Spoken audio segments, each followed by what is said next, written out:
SSC का जो परीक्षा पत्र लीक हुआ उस पर फिर वही कह रहा हूँ कि भाई ये रोजमर्रा की घटना बन गई है। जब शिक्षा मंत्री या पूर्व शिक्षा मंत्री प्रश्न पत्र लीक करने वाले के साथ बैठकर और शो की प्रायोजक है मां भवानी डेकोर प्राइवेट लिमिटेड, मतलब a complete floor solution, new 0 mile Dadar road Muzaffarpur.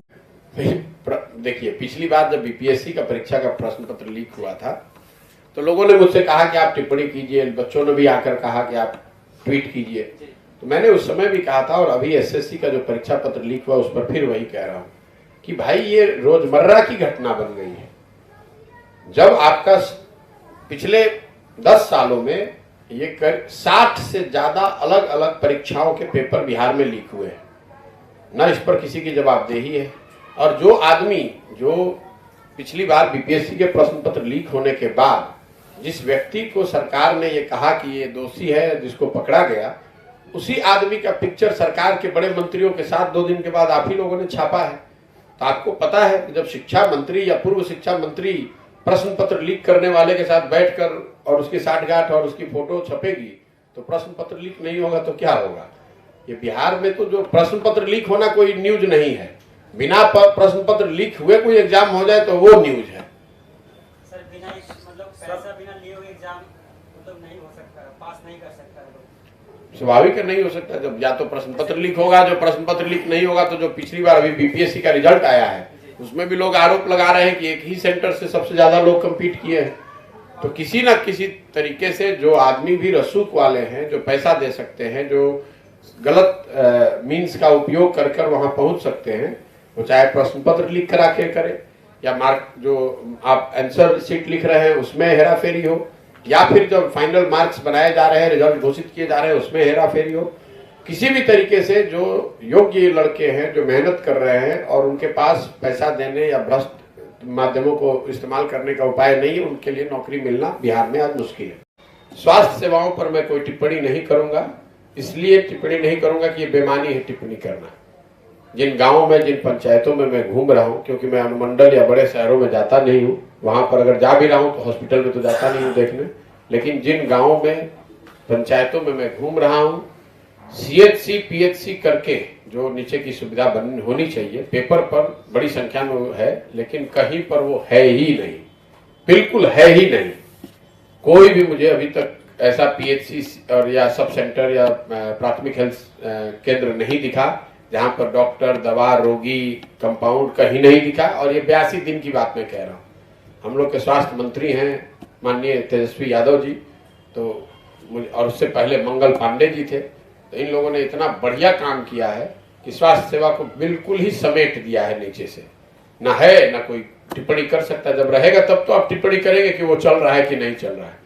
चल ही नहीं रहा, जब है ही नहीं तो आप टिप्पणी क्या करेंगे। ज्यादातर जगह पे गाय भैंस बांधा हुआ है या बच्चे वहां पर खेल रहे हैं या झाड़ फूस उग के चला आया है। अगर आप लोगों ने कोई स्वास्थ्य सेवा केंद्र देखा हो ग्रामीण स्तर पर, सब सेंटर या पीएचसी स्तर पर, तो आप मुझे जरूर बताइए। पलायन के बाद जो दूसरी सबसे बड़ी समस्या है वो स्वाभाविक तौर पर मजदूर, भूमिहीन जो मजदूर हैं वही लोग पलायन ज्यादातर कर रहे हैं, छोटे किसान।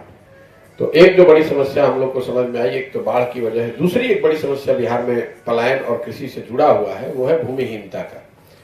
बिहार में अगर आप आंकड़ों को देखेंगे तो करीब करीब 60% लोग कंप्लीटली भूमिहीन है आज भी।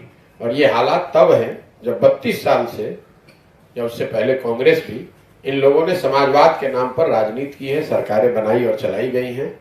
ये वो लोग हैं जिन्होंने समाजवाद की बढ़कर हुंकार भरा है और उनके राज्य में 60% लोग आज भी भूमिहीन हैं।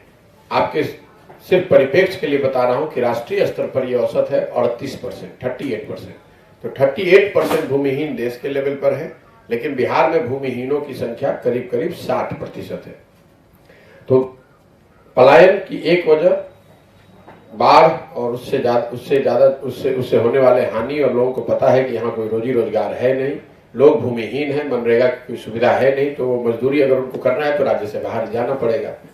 ग्रामीण कार्य मंत्री, पथ निर्माण मंत्री कौन है वो तो आप लोग जानते ही हैं। तो शिक्षा, स्वास्थ्य, ग्रामीण कार्य मंत्री और पथ निर्माण मंत्री, ये चारों लोग आरजेडी के माननीय तेजस्वी यादव और या उनके सहयोगी हैं। और इसीलिए शायद उनके बेहतर काम को देखते हुए नीतीश कुमार जी ने शायद ये अब सोचा है कि भाई अब इनको और प्रमोट करके मुख्यमंत्री का इन्हीं के नेतृत्व में चुनाव लड़ा जाए, ताकि और बिहार की व्यवस्था को और बेहतर बना दिया जाए। तो मैंने इसीलिए कहा कि साहब इतना दिन वेट नहीं करना चाहिए।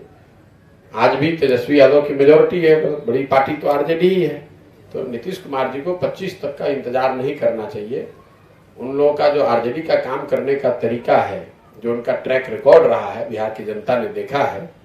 और अभी जो लोग काम कर रहे हैं, जिन विभागों के वो इंचार्ज हैं, उनके मंत्री हैं, उन विभागों में जितना बढ़िया काम हो रहा है उसको देखते हुए नीतीश कुमार जी को 25 तक का इंतजार नहीं करना चाहिए। अभी तेजस्वी यादव जी को मुख्यमंत्री बना देना चाहिए, ताकि बिहार की जनता बिल्कुल प्रमाणिक तौर पर देख सके कि अगले 3 साल कितना बढ़िया बिहार चलता है और उसके आधार पर वोट कर सके। बेकार में चुनाव के समय एक नया फेस देने का क्या फायदा है। ये तो नीतीश कुमार जी अपने 20 साल आप रहिएगा और आपके कार्य पर वोट न हो, इसलिए चुनाव से पहले किसी दूसरे का फेस लाइएगा, वो तो ठीक नहीं है। जिस व्यक्ति जब उन्होंने घोषणा कर ही दी है कि भाई महागठबंधन लड़ेगा चुनाव तेजस्वी जी के नेतृत्व में, तो तेजस्वी जी को मुख्यमंत्री बना देना चाहिए। मेरा अभी तक का अनुभव जो है 80-82 दिन का चलने का, सारी योजनाओं और लोगों की स्थिति पर मैंने बात करी। राजनीतिक टिप्पणी ये है कि ये जो स्वास्थ्य, शिक्षा, सड़क, कृषि, ये सारे डिपार्टमेंट आज आरजेडी के पास हैं, पहले भाजपा के पास थे करीब करीब शिक्षा को छोड़कर। तो चूंकि अब जब सारा डिपार्टमेंट उन्हीं के पास है और उन्हीं क्षेत्रों में इतना जनता नीचे काम बढ़िया देख रही है, जब मुख्यमंत्री तुरंत बना देना चाहिए, ताकि बिहार की जनता को भी देखने को मिले कि कितने बड़े विजनरी लीडर हैं तेजस्वी जी और कितना बढ़िया वो काम करेंगे, जिसके आधार पर वो वोट कर पाए।